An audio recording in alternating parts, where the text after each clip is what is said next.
ta présence en moi devienne palpable. Je veux une autre dimension de toi. Que ta présence en moi devienne réelle. Que ta présence en moi devienne palpable. Je veux une autre dimension de toi. Bonsoir à toutes les femmes championnes, les femmes remarquables. Nous nous retrouvons une fois de plus ce soir pour notre émission La femme championne, une femme remarquable. Mais avant de continuer, nous allons présenter ce moment au Seigneur. Prions le Seigneur. Seigneur, nous venons te recommander ce temps. Nous prions que tu prennes la direction de ce moment. Nous prions que tu nous diriges. Toi, tu connais les besoins des femmes. Toi, tu connais le but, Seigneur, de ce ministère, le but de ce moment. Nous voulons te bénir, Saint-Esprit, te laisser la première place. Que ton nom seul soit glorifié. Nous prions au nom de Jésus. Amen. Alors, je veux bénir le Seigneur pour l'émission de la semaine passée. Beaucoup de femmes ont réagi. Elles se sont retrouvées dans ce qui était dit la semaine dernière. Et vraiment, elles ont béni le Seigneur, elles ont rendu grâce à Dieu. Et je me suis vraiment sentie encouragée de voir que les femmes suivent et que le message était vraiment passé. Et avant de continuer, je vais répondre à une question qui m'a été posée par les femmes. Les femmes m'ont demandé que je disais que pour être une femme championne, il faut être transformée. Et elles voulaient savoir si Jésus est dans votre vie et que vous n'êtes pas encore transformée. Est-ce que vous êtes déjà une femme championne? J'ai dit oui. Lorsque Jésus arrive, dès que Jésus fait son entrée dans la vie d'une personne, la personne est déjà un champion ou une championne. C'est la présence de Jésus dans notre vie qui fait de nous le champion ou la championne. Mais nous avons besoin de la transformation. La transformation va nous amener à expérimenter la grâce de Dieu, à voir ce programme se dérouler pour nous, laisser au Saint-Esprit la liberté de nous faire jouir de tous les bienfaits, de toutes les grâces liées à sa présence en nous. Donc, si nous recevons Jésus comme Sauveur et Seigneur, et puis nous étouffons l'action du Saint-Esprit, nous aurons du mal vraiment à vivre la gloire de Dieu, à vivre les réalités spirituelles dont la Bible parle. Et aussi, je voudrais prendre un exemple. Nous avons l'exemple d'un grain que nous mettons en terre. Si nous prenons un grain que nous mettons en terre, si le milieu n'est pas favorable, si le grain ne trouve pas de conditions pour éclore et se développer, pour germer, se développer normalement, vous allez vous rendre compte que ce grain va certainement germer, mais il ne pourra pas croître, se développer normalement parce que simplement, il est dans un milieu qui ne lui est pas favorable. Les conditions ne sont pas favorables à son développement. Donc, quand Jésus vient dans une vie, si nous ne donnons pas la liberté au Saint-Esprit de travailler librement dans notre vie, nous aurons une vie chrétienne malade et la suite, il n'y a que Dieu qui sait. Lorsque une femme ne laisse pas Dieu travailler librement dans sa vie, quel type de vie chrétienne vous aurez? Le Saint-Esprit n'agit pas librement. Parce que c'est le Saint-Esprit qui vous bénit, c'est le Saint-Esprit qui rend toutes les grâces disponibles pour vous. Et si vous empêchez l'action du Saint-Esprit, le Saint-Esprit est attristé et la Bible nous dit aussi que n'éteignez pas l'Esprit. Donc je pense que nous devons faire un effort lorsque nous invitons Jésus-Christ dans notre vie, de laisser la latitude au Saint-Esprit. Alors, la semaine dernière, nous avons défini qui était la femme championne. Nous avions dit que c'était une femme transformée, remplie du Saint-Esprit et qui avait pris conscience de son identité divine, non seulement conscience de son identité divine, mais également de son potentiel. Donc, c'est une femme qui a reçu Jésus, elle est transformée par la parole de Dieu, transformée par la puissance de Dieu et elle a pris conscience qu'elle a une identité divine, elle n'est plus la même, donc elle ne vit plus selon le monde passé, mais elle vit dans un nouveau royaume avec de nouvelles lois, avec une nouvelle constitution, et elle a reçu un potentiel, un appel de la part de Dieu qu'elle doit découvrir et mettre en valeur. C'est ce que nous avons vu la semaine dernière en parlant de la femme championne. Donc la femme championne, cette femme remarquable. Ce soir, cet après-midi, nous allons aborder un autre thème, donc nous allons voir l'impact de la conversion en Jésus-Christ. L'impact de la conversion en Jésus-Christ. Souvent, on entend les gens dire « Je suis converti, j'ai donné ma vie à Jésus, je suis chrétien, je suis enfant de Dieu ». Et beaucoup se croient enfants de Dieu tout simplement parce qu'ils ont proclamé que je suis enfant de Dieu. Et comme nous sommes dans le cadre des femmes, beaucoup de femmes vont à l'église et nous voyons des églises remplies de femmes, c'est une bonne chose. Mais souvent, nous voulons savoir la qualité de vie de ces femmes. Et nous voulons ce soir parler de la conversion et de son impact sur la vie de la personne qui passe par cette expérience. Nous voulons examiner dans un premier temps ce qu'on entend par la conversion. C'est quoi la conversion? Nous voyons qu'on nous dit en hébreu shub, qui veut dire revirement, et en grec épistré, fait, tourner. Donc ça veut dire que je suis en train de marcher dans une direction et je prends conscience du fait que je suis en train de suivre un chemin dangereux, un chemin qui va m'amener vers la destruction. Je m'arrête net. Dès que je prends conscience et je fais demi-tour, je change de direction. Donc ça veut dire que lorsque nous sommes rendus compte du chemin sur lequel nous étions en train de marcher, que c'est un mauvais chemin, nous prenons une autre direction, donc nous faisons demi-tour pour revenir sur le droit chemin. Alors pour comprendre la conversion ce soir, nous allons lire un certain nombre de passages bibliques. Nous allons commencer par Jean 1,12. Jean 1,12.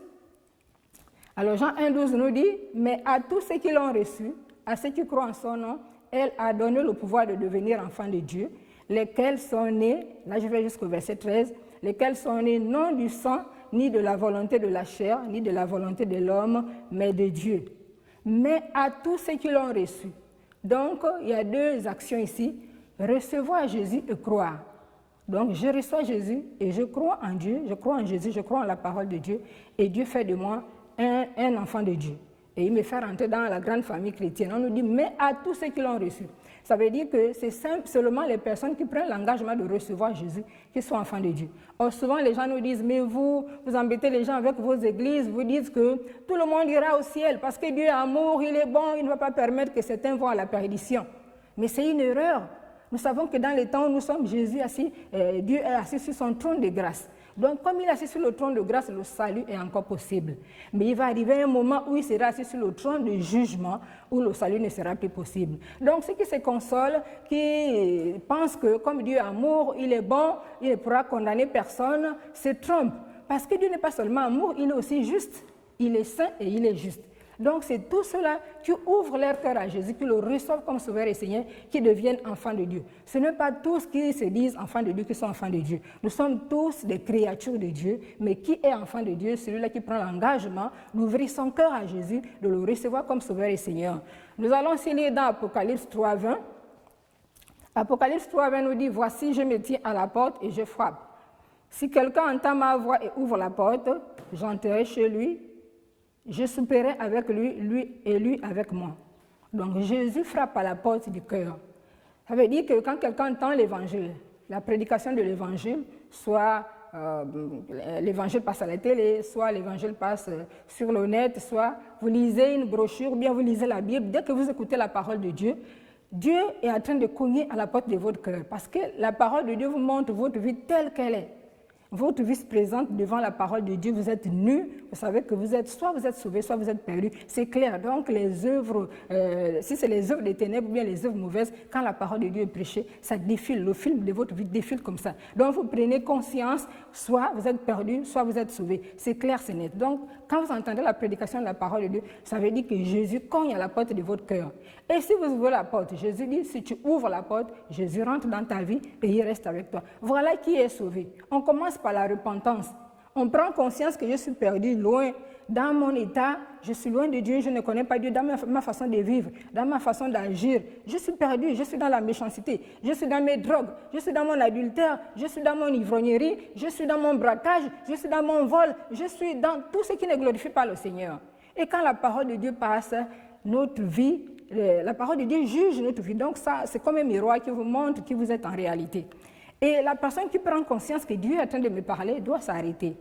Il doit faire demi-tour, comme on a vu tout à l'heure, il allait dans l'autre sens, vers une voie de destruction qui l'amène tout droit vers l'enfer. Parce que l'enfer est une réalité. Souvent, quand on dit que si on ne reçoit pas Jésus comme Sauveur et Seigneur, nous irons tout droit vers un endroit de souffrance éternelle. Donc, un grand feu de soufre, dit la Bible. Et souvent, quand on dit aux gens que l'enfer est une réalité, les gens disent non, on veut faire peur aux gens, on veut traumatiser les gens, mais l'enfer est une réalité, ma sœur. Donc, ça veut dire que si tu ne donnes pas ta vie sincèrement à Jésus comme Sauveur et Seigneur, ou bien si tu as donné ta vie à Jésus, mais tu blagues avec ta vie, tu n'es pas sérieuse, tu n'es pas soumise à la parole de Dieu, tu n'es pas soumise au Saint-Esprit, tu ne permets pas à Dieu de travailler librement, tu joues avec ta vie, tu joues avec ton éternité. Et la finalité, c'est l'enfer. C'est vrai que c'est une émission qui s'adresse aux femmes, mais je sais qu'il y a des hommes qui suivent aussi cette émission. Mon frère, toi qui continues à jouer avec ta vie, l'enfer est une réalité. Souvent, quand on parle de l'enfer, les gens pensent qu'on veut choquer les gens, mais c'est une réalité, la Bible en parle. C'est un lieu de souffrance où tous ceux qui vont refuser de donner leur vie à Jésus comme Sauveur et Seigneur, ils vont se retrouver à cet endroit. Donc, quand tu prends conscience que tu es en train d'aller tout droit vers cet endroit et tu entends Dieu qui t'interpelle par la prédication de l'Évangile, tu t'arrêtes. Tu fais volte-face, tu fais demi-tour et tu regardes désormais vers la direction qui t'amène vers la sécurité, vers la paix, la liberté, vers le repos éternel, donc vers le ciel. Donc nous devons prendre conscience de cela. Au lieu de rester dans nos raisonnements à penser que non, Dieu pense comme nous les hommes, non. Dieu tient sa parole. Dieu, lui, il considère sa parole. Donc si tu agis selon sa parole, il est avec toi. Et si tu méprises sa parole, il n'est pas avec toi. Donc pour devenir enfant de Dieu, nous devons nous repentir de nos péchés, prendre conscience de notre état, demander pardon à Dieu pour tout le mal que nous avons fait sur la terre. Là. Si nous avons tué, si nous avons volé, si nous avons pris les femmes des autres, les maris des autres, si nous avons fait ce qui n'est pas bon là, Dieu nous interpelle, notre conscience devant Dieu nous accuse. Donc nous devons reconnaître notre état et nous humilier, le repentir. Nous devons demander pardon à Dieu pour nos péchés, regretter nos péchés, se repentir, c'est regretter nos péchés, demander pardon à Dieu. Et dès qu'on a demandé pardon à Dieu, on ouvre son cœur, on dit Seigneur, je te demande pardon pour mes péchés. Maintenant, je t'ouvre mon cœur, je te reçois comme mon sauveur et mon Seigneur personnel. Prends toute ma vie, fais de moi ce que tu veux. Et on s'abandonne au Seigneur. Et dès lors qu'on reçoit Jésus comme sauveur, automatiquement nos péchés sont pardonnés et Dieu nous accorde la vie éternelle. Mais beaucoup n'ont pas compris cela. Beaucoup pensent que se convertir, c'est changer d'église. Se convertir, c'est changer de religion. Se convertir, c'est changer, je ne sais pas quoi, d'un parti d'un système à un autre. Se convertir, c'est recevoir Jésus-Christ comme Sauveur et Seigneur. Toutes les personnes qui vont se présenter un jour devant Dieu sans être accompagnées de Jésus-Christ, ils seront condamnés. Le moment est encore favorable. Ma soeur, toi qui m'écoutes, certainement aussi mon frère, toi qui suis cette émission. Si tu prends conscience ce soir que tu n'as pas encore donné ton cœur, ta vie à Jésus comme Sauveur et Seigneur, le moment est favorable. Jésus t'étend la main. Jésus t'étend la main, ne raisonne pas, parce que tu ne connais pas le lendemain. J'ai écouté l'histoire d'une jeune sœur qui a assisté à une campagne d'évangélisation. Et à la fin, le prédicateur a lancé l'appel. Le prédicateur a dit, tous ceux qui veulent recevoir Jésus, avancez. Les autres se sont avancés, mais elle est restée à raisonner. Elle dit, mais non seulement quand on lance l'appel, parfois dans un lieu public comme le stade ou bien je ne sais pas où, souvent les gens on regarde les autres, on regarde à gauche, on regarde à droite. Non, mais le salut personnel, pendant que tu perds du temps à regarder à l'autre là, lève-toi, avance. Alors le prédicateur lance l'appel pour que cette sœur avance recevoir Jésus. Elle lutte avec Dieu. Dieu, tout son cœur, elle résiste. Dieu, tout son cœur, elle résiste. Elle lutte avec Dieu. Elle lutte avec le Saint-Esprit. Et pendant que les autres se sont avancés pour aller recevoir Jésus, elle est restée à sa place et elle est restée à raisonner. Elle se disait, je suis encore jeune, j'ai tout le temps devant moi. Pourquoi abandonner la bonne vie de la terre maintenant, la vie des boîtes de nuit, la vie du tabac, la vie tout le plaisir de ce monde que nous faisons qui ne glorifie pas le Seigneur. Elle commence à voir tout cela, je vais abandonner tout cela, je vais abandonner ceci, je vais abandonner cela. Mais comment je suis encore jeune, j'ai tout le temps. Et elle a résisté à la voix de Dieu, elle a résisté au toucher du Saint-Esprit. Et la réunion était terminée, mais elle ne connaissait pas le lendemain. Personne de nous sur la terre ne connaît le lendemain. Personne de nous ne connaît le nombre de jours qui lui reste à vivre. Et cette sœur, Dieu lui a accordé une grâce, parce que c'est Dieu seul qui connaît le lendemain. Dieu connaissait que cette sœur n'avait pas assez de temps à vivre, alors Dieu se rapproche de cette sœur pour lui faire cette faveur d'être sauvée. Elle refuse de croire en Dieu, et après la réunion, elle rentre chez elle. Malheureusement, pendant qu'elle rentre chez elle, voilà, elle fait un accident et elle meurt dans cet accident. Elle va dans l'éternité sans Christ. Oh Seigneur, oh mon Dieu, c'est vraiment horrible. C'est vraiment horrible, affronter l'éternité sans Jésus-Christ. Et cette sœur rentre dans l'éternité sans Christ. Pourquoi? Parce qu'elle a résisté à cause des plaisirs de ce monde. Toi qui m'écoutes, ma sœur, je ne sais pas ce qui t'empêche de recevoir Jésus comme Sauveur et Seigneur. Est-ce que c'est ta position sociale? Est-ce que c'est tes moyens financiers? Est-ce que c'est ta beauté? Est-ce que c'est ton foyer qui est si beau? Tu as tout ce que tu veux. Est-ce que, je ne sais pas, qu'est-ce qui t'empêche de recevoir Jésus? Tu es certainement accroché à quelque chose, à cet homme qui paye ton loyer, et tu penses que Jésus ne peut pas prendre soin de toi. Je ne sais pas ce qui t'empêche de recevoir Jésus. Mais rien dans ce monde ne vaut la vie éternelle. Et rien dans ce monde ne vaut le vivre au ciel un jour avec Dieu pour l'éternité. Vous savez, lorsque Dieu parle d'être séparé de Dieu, si nous ne recevons pas Jésus comme Sauveur et Seigneur, c'est terrible d'être séparé de Dieu. Il y a 3 types de morts. Il y a ce que nous appelons la mort spirituelle. Lorsque vous êtes séparé de Dieu, vous ne connaissez pas Dieu. Vous menez votre vie comme vous voulez, vous êtes mort spirituellement. Et la Bible vous appelle l'homme animal, parce que vous ne connaissez rien de la vie de Dieu. Et il y a un deuxième type de mort, c'est la mort physique. Lorsque vous sortez de votre corps, vous vous séparez de votre corps, vous partez. Ça, c'est le deuxième type de mort. Mais il y a un autre troisième type de mort vraiment terrible, c'est la mort éternelle. Vous êtes séparés de Dieu pour toujours, pour toute l'éternité. Et vous vivrez loin de Dieu dans un endroit horrible, dans l'enfer, dans le feu, qui ne s'éteindra jamais. Vraiment imaginez. Donc, je pense que quand vous écoutez la parole de Dieu, Dieu est en train de frapper à la porte de votre cœur, ma sœur, certainement mon frère qui est aussi, tu dois t'arrêter. Tu dois t'arrêter et faire un examen de conscience. Examine ta vie. Est-ce que tu as donné ta vie à Jésus comme Sauveur et Seigneur? Ou bien si tu as donné ta vie à Jésus comme Sauveur et Seigneur, comment est-ce que tu vis? Comment est-ce que tu vis ta vie? C'est ça la conversion. C'est changer de vie, c'est changer de direction. Je prends l'engagement de recevoir Jésus-Christ comme Sauveur et Seigneur et je change. Je ne dois plus être la même. Et nous voyons aussi ici l'histoire d'un homme, Nicodème. Nicodème était un docteur de la loi. Alors quand Jésus enseigne, la Bible dit que Jésus enseignait comme ayant autorité, vraiment avec autorité. Et pendant qu'il enseigne, Nicodème est là, c'est un docteur de la loi, il connaît les Écritures, mais il est troublé par l'enseignement de Jésus. Il va prendre conscience que, mais tiens, cette façon d'enseigner, je connais la loi, mais je n'ai jamais compris ça comme ça. Donc ça veut dire que pour être sauvé, il faut naître de nouveau. Et comme c'était un docteur de la loi, souvent comme des personnes bien placées socialement, souvent quand l'évangile passe, ils ont honte de se lever devant les gens. Lui aussi, à 7 ans, il a dit, bon, je vais attendre un moment favorable pour aller vers Jésus. Et il attend la nuit et il va vers Jésus, il dit, Seigneur, mais moi je connais la loi, mais tu dis que pour être sauvé, il faut naître de nouveau. Est-ce que quelqu'un doit retourner dans le sein de sa mère et renaître à nouveau? Jésus lui dit, mais Nicodème, tu es un docteur de la loi, tu connais les Écritures, tu ne connais pas ça. Pour être sauvé et espérer vivre dans le ciel un jour, dans le royaume de Dieu, dans la gloire, dans vraiment la sécurité, il faut naître de nouveau, naître d'eau et d'esprit. Donc la nouvelle naissance, c'est l'action du Saint-Esprit. C'est une œuvre invisible. Donc c'est le Saint-Esprit, c'est Dieu lui-même qui travaille. Si vous êtes sincère quand vous demandez pardon pour vos péchés, et si vous ouvrez sincèrement votre cœur à Dieu, en ce moment, le Saint-Esprit, Dieu lui-même commence un travail de régénération, de nouvelle naissance à vous. Il fait passer de ce monde des ténèbres à son monde de lumière.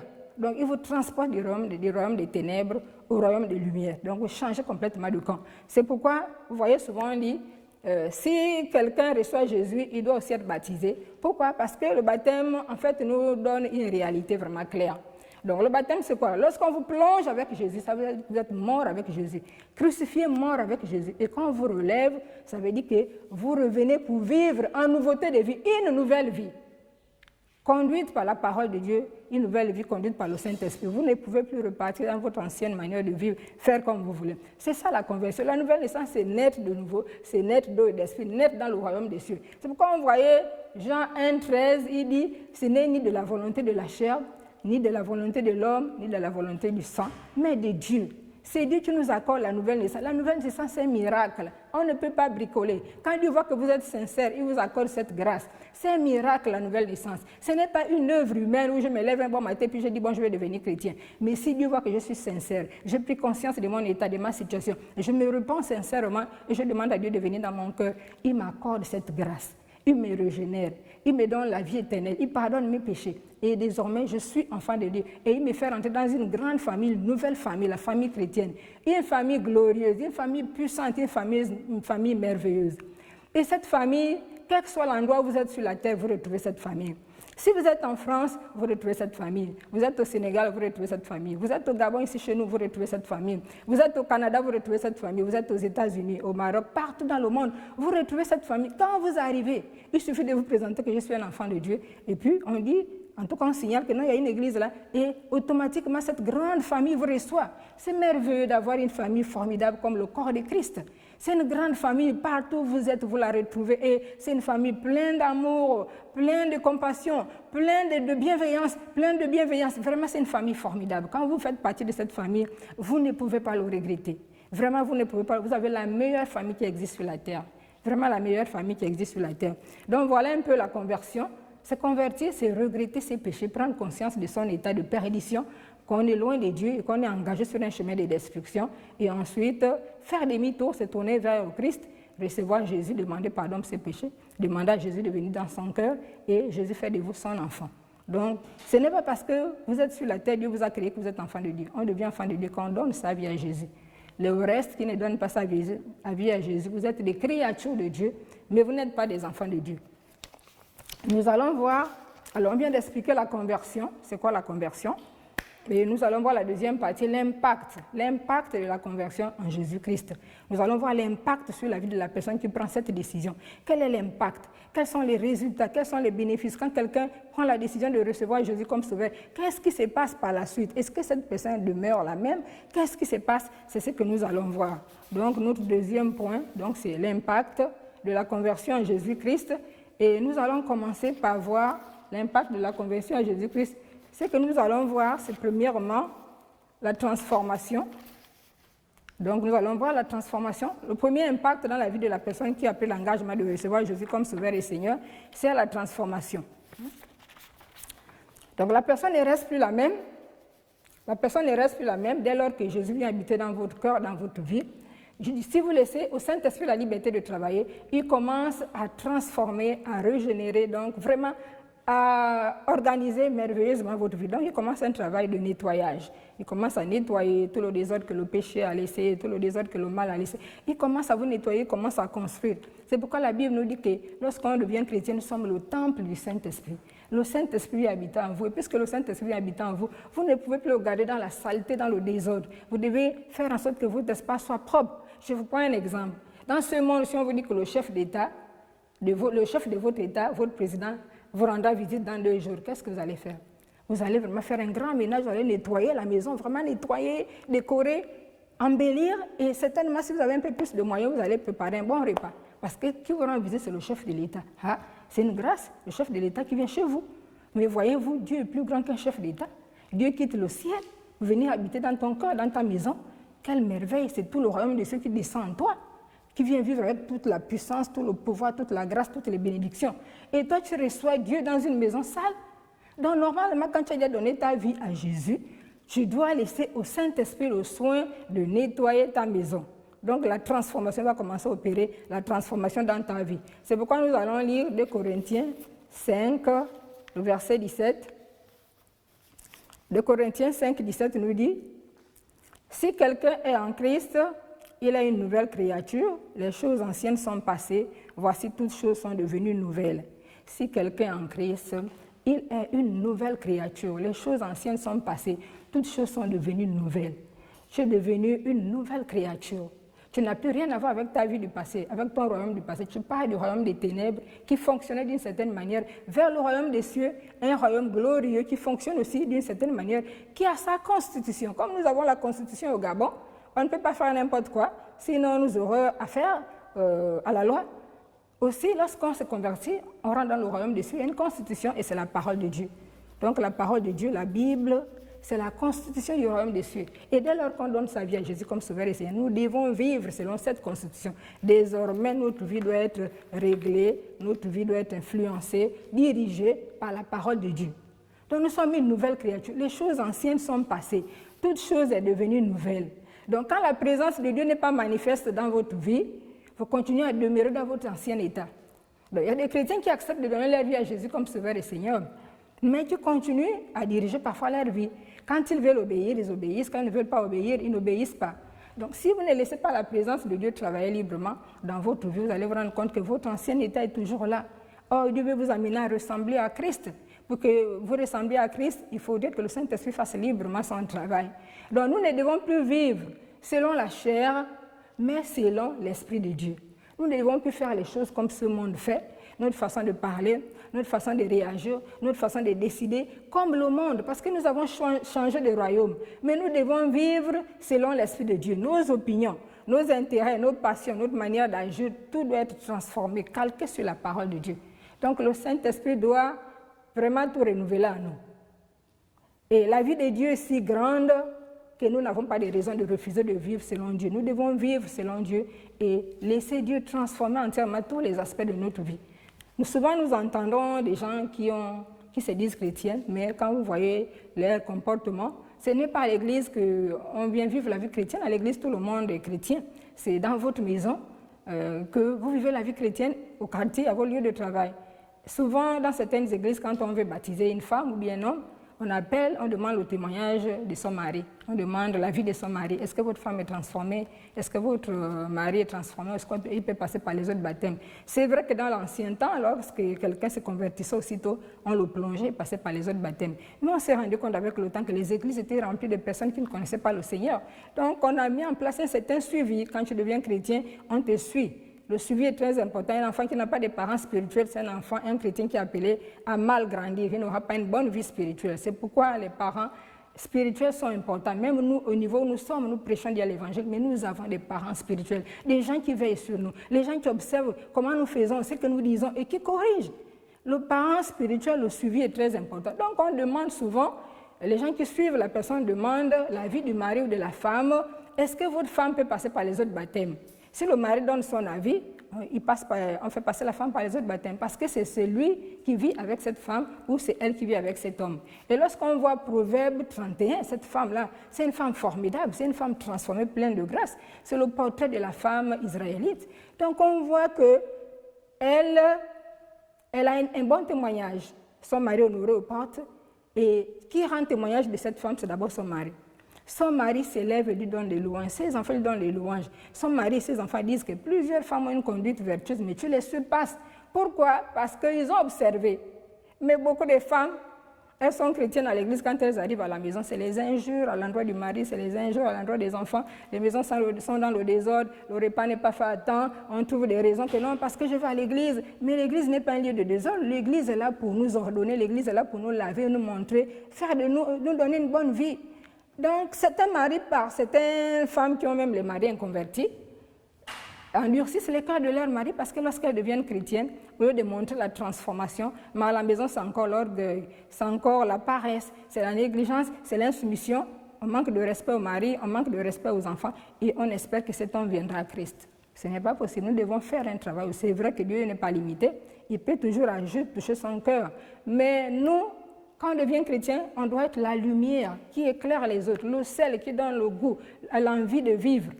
On doit être transformé pour que Christ soit glorifié. Dans notre manière de faire, dans tout ce que nous faisons, on doit voir la vie de l'esprit. La femme qui a donné sa vie sincèrement à Jésus-Christ, qui s'est véritablement convertie, est transformée à l'image de Christ. C'est une femme transformée à l'image de Christ. Elle vit dans la prière, elle vit dans la méditation, donc dans l'étude de la parole de Dieu, et elle vit dans l'obéissance. Et son mari rend témoignage d'elle, ses voisins rendent témoignage d'elle, à son lieu de travail, ses collègues rendent témoignage d'elle. C'est vrai que parfois il y a aussi la persécution. Quand tu te remarques, quand tu commences à vivre comme Dieu le veut, certains qui ne sont plus d'accord vont commencer à te chercher des problèmes. Ça, c'est un autre cas. Dans ce cas, Dieu lui-même intervient pour te protéger. Donc, si tu es dans ce cas, tu n'as pas à craindre parce que Dieu lui-même s'occupe parfaitement de tes ennemis. Mais si c'est toi-même aussi qui es à l'origine, tu as donné ta vie à Jésus, mais la transformation ne suit pas. Tu es en train d'endurcir ces âmes à ton lieu de travail, à ton domicile, même tes voisins de quartier. C'est pourquoi souvent qu'on fait les campagnes d'évangélisation porte à porte.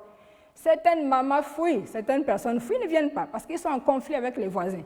Ils ne viennent pas, ils sont en conflit avec les voisins. Comment tu vas aller dire à un voisin avec lequel tu t'entends pas que Jésus t'aime? Et certains ne viennent pas. Mais nous devons arrêter cette façon de vivre. Nous devons vraiment arrêter cette façon de vivre. Et nous devons laisser le Saint-Esprit vraiment nous transformer. Le Saint-Esprit nous transformer. Donc c'est le premier impact, l'impact de la conversion dans la vie de la femme chrétienne ou bien du frère qui nous suit, la transformation. Laisser le Saint-Esprit la liberté de changer notre vie, la liberté de faire en sorte qu'on devienne comme Christ, qu'on soit semblable à Christ, à l'image de Jésus-Christ. Et quand notre vie est transformée, la gloire de Dieu apparaît, la puissance de Dieu est là, c'est à notre avantage, à l'avantage de notre famille. Mais si notre vie n'est pas transformée, c'est des pleurs tout le temps. C'est pourquoi certaines femmes combattent encore avec certaines maladies. La Bible dit que la maladie n'a plus de pouvoir sur toi, mais quand le péché est là, le Saint-Esprit ne peut pas travailler librement. L'évangile est faible là où il y a le mal, là où il y a le péché. Donc si tu veux que l'évangile travaille librement en ta faveur, laisse Dieu te changer, te remplir. Si Dieu te change, il te remplit, alors tu pourras jouir des grâces, de la bénédiction et de la puissance de Dieu. Et nous allons aussi lire dans 1 Thessaloniciens 1,9. 1 Thessaloniciens 1,9 nous dit...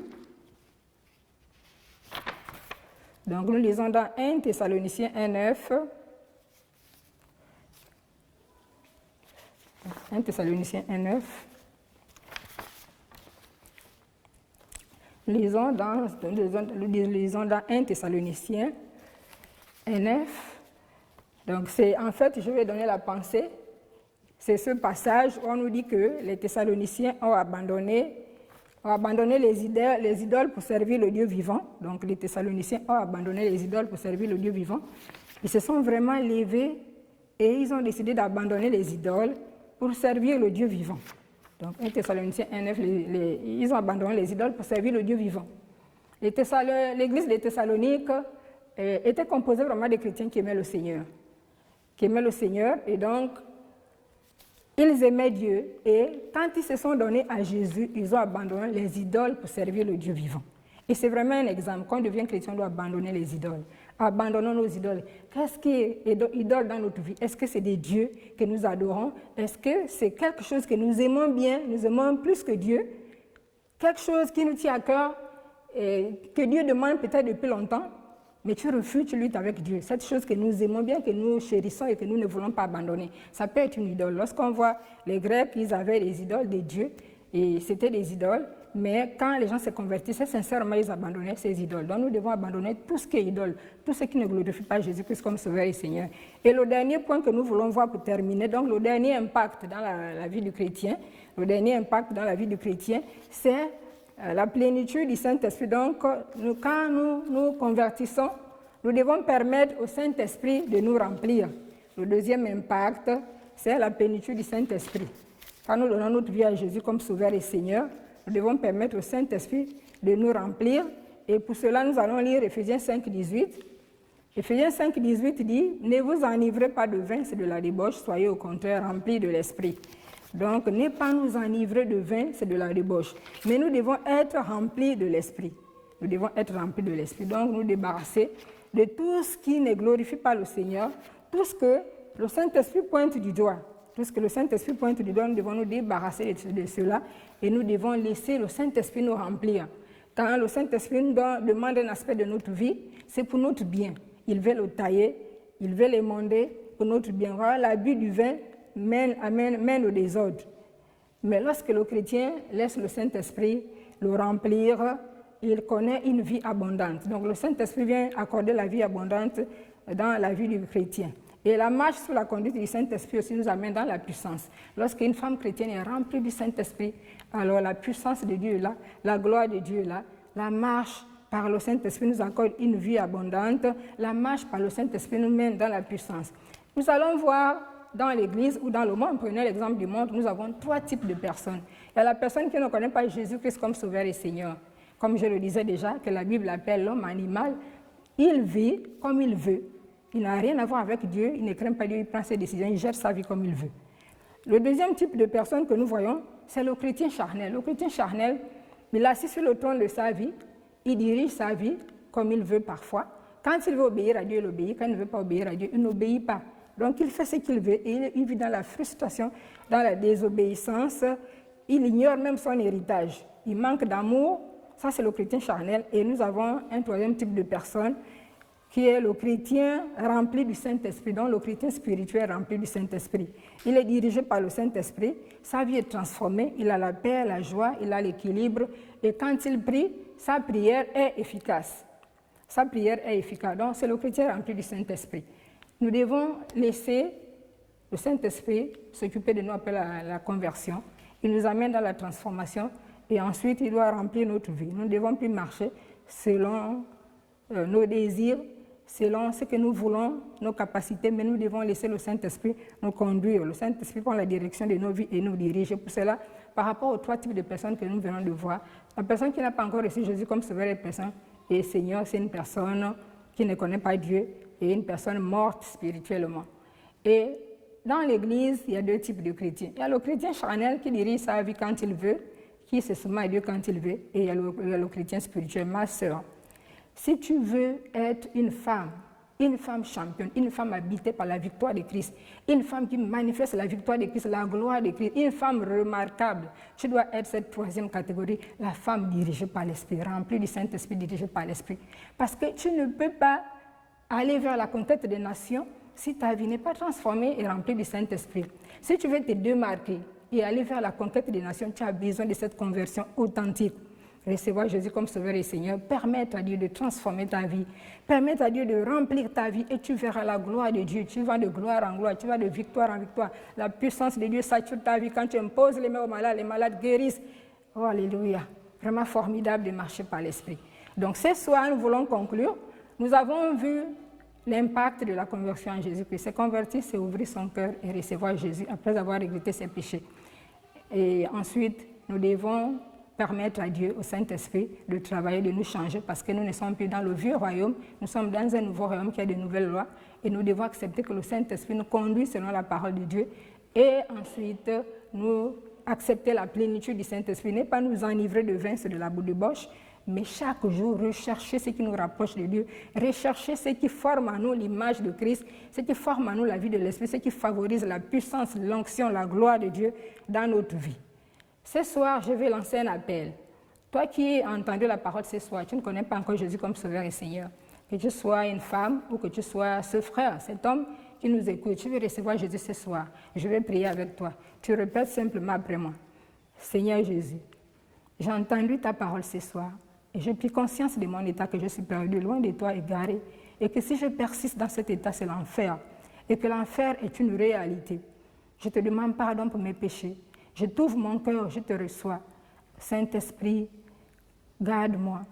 Je me donne entièrement à toi. Au nom de Jésus. Amen.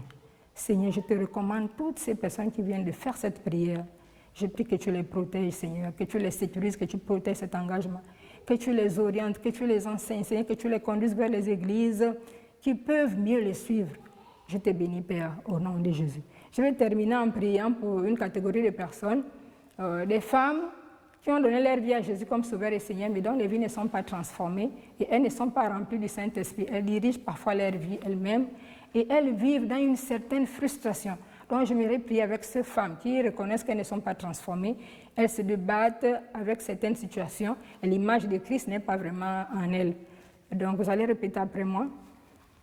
Seigneur Jésus, j'ai compris ton évangile ce soir. Merci encore de m'accorder cette occasion de pouvoir me rapprocher de toi. Souvent, je dirige ma vie moi-même. Je lutte avec toi. Je ne te laisse pas faire parce que je suis attiré par les plaisirs de ce monde. Je suis attiré par le système de valeurs de ce monde. Je te demande pardon, Père. Ce soir, je prie que tu m'aides à repartir à zéro avec toi. Je viens au pied du trône de la croix. Je viens pour un nouveau départ dans la victoire, un nouveau départ dans la sainteté, un nouveau départ dans l'amour. Je te bénis, Seigneur. Merci. Parce que je crois que je ne serai plus la même femme. Je ne serai plus le même homme. Je te bénis au nom de Jésus. Amen. Alors, nous avons fini ce soir notre émission. Nous nous retrouvons vendredi la semaine prochaine, toujours à la même heure, 16h, 18h et 17h. Et nous avons nos adresses qui s'affichent. Nous avons l'adresse mail, femme championne en un seul mot, @gmail.com. Et nous avons aussi le numéro de téléphone 074 41 41 14, 066 27 46 28. Nous voulons bénir toutes les personnes qui ont eu la grâce de suivre cette émission. Merci et nous remercions toutes les femmes qui sont connectées à ce programme et qui veulent devenir des femmes remarquables pour aller à la conquête des nations. Que Dieu nous bénisse tous. Et ce soir, nous voulons rendre grâce à Dieu. Amen.